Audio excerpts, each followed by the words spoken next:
Salah satunya adalah tentang Liga Sepak Bola Nasional. Ya, memang unik-unik ya lagu-lagu lirik-lirik lagu Anthrax ini. Yuk, kita lanjut lagi. Ya, para anggota Anthrax sering menggambarkan album ini sebagai terobosan besar mereka. Karena album ini melambungkan band ini dari yang awalnya hanya beratraksi di klub-klub kecil lalu menjadi bintang di arena dan stadion. Dan para kritikus memuji album ini dan ikut mempromosikan band ini masuk ke jajaran 4 besar elit thrash metal dunia. Among the Living disertifikasi emas oleh RIAA pada tanggal 30 Juli tahun 1990. Ya, album ini mendapat begitu banyak pujian dari para kritikus, baik kontemporer maupun modern, dan sering disebut-sebut sebagai album paling favorit di kalangan penggemar Anthrax hingga saat ini. Dan album keempat mereka, State of Euphoria, dirilis pada tanggal 19 September tahun 88. Album ini dikerjakan di antara kegiatan tur mereka yang sangat padat, diproduseri oleh Anthrax dan Mark Dodson. Tapi sayangnya, album ini tidak mendapat respon yang terlalu baik saat dirilis. Album ini gagal memenuhi ekspektasi, baik secara komersial maupun tidak. Para anggota Anthrax juga angkat bicara tentang pendapat mereka yang cukup beragam tentang State of Euphoria ini. Charlie Benante salah satunya mengatakan bahwa band ini merasa album ini tidak selesai dengan baik. Ya, sebenarnya album ini dibikin di antara selingan-selingan tur mereka ya, dan kebetulan pada saat itu mereka juga harus tur bersama Iron Maiden. Ya, kebayang di tahun segitu band Iron Maiden ini benar-benar band besar pada waktu itu, dan Anthrax diminta bermain bersama mereka. Ya, pastinya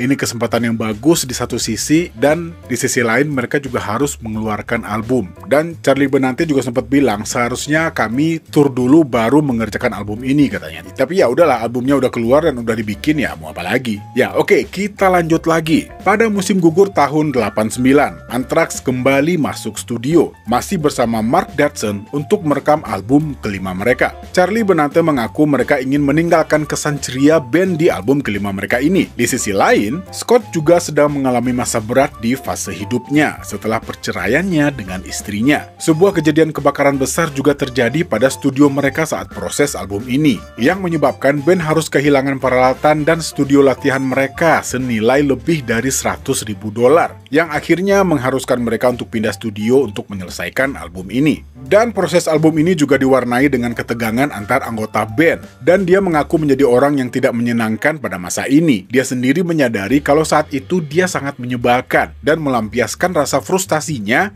kepada teman-teman bandnya, terutama kepada Joey, karena dia paling sering bertemu dengan Joey untuk membuat lirik di album ini. Dan album Persistent of Time dirilis pada tanggal 21 Agustus tahun 90.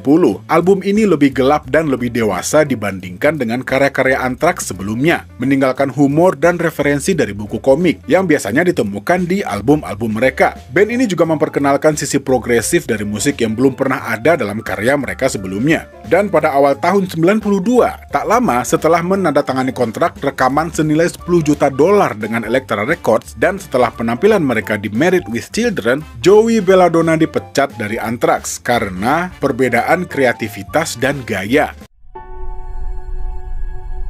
Scott mengatakan ini bukan masalah pribadi antara mereka, tapi lebih ke pandangan dan visi misi musik mereka pada saat itu sudah tidak bisa disatukan lagi. Dan sepeninggal Joey, hadirlah John Bush, yang menurut pengakuan Scott, John adalah salah satu penyanyi yang dia kagumi. John Bush sendiri adalah seorang vokalis dari band Armored Saint, dan John sendiri sudah pernah melihat penampilan Anthrax di LA saat sepanggung dengan Raven. Dan menurut John, Anthrax adalah sebuah band yang luar biasa. Dan buat informasi tambahan, John Bush ini sempat diminta sama Metallica untuk bergabung setelah Metallica merilis album Kill 'Em All. Ya, katanya James sendiri yang menginginkan John bergabung dengan Metallica, tapi pada saat itu John menolak karena tidak mau meninggalkan bandnya Armored Saint pada saat itu. Dan pada awalnya John Bush juga menolak ajakan Anthrax ini dengan alasan yang sama, tapi setelah itu John Bush akhirnya mengiyakan tawaran ini. Dia datang ke New York dan mulai ngejam dengan Anthrax. Dan setelah kedatangan John Bush, lahirlah album Sound of White Noise. Album studio ke-6 dari band heavy metal Amerika ini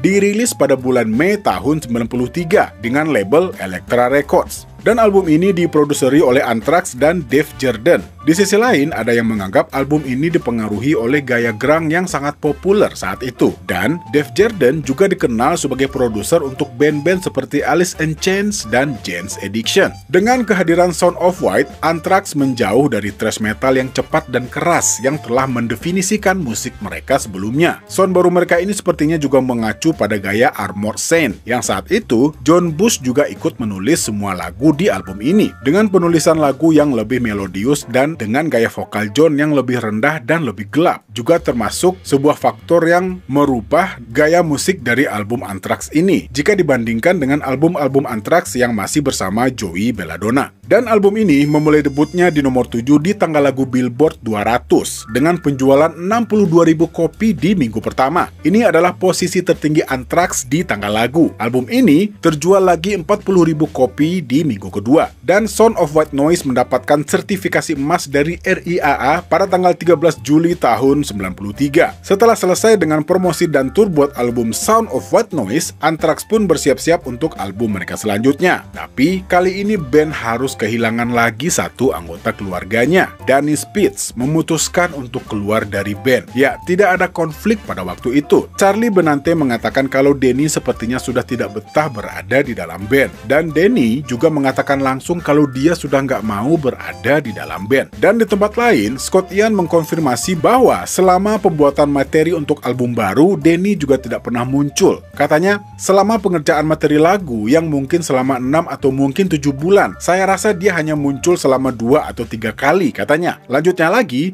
dia mengeluarkan dirinya sendiri dari band, kata Ian. Ya, di sisi lain, Danny sudah punya rencana untuk jalan hidupnya, menjadi pembuat jam tangan. Dan sepeninggal Danny, Anthrax menjadi 4 personil.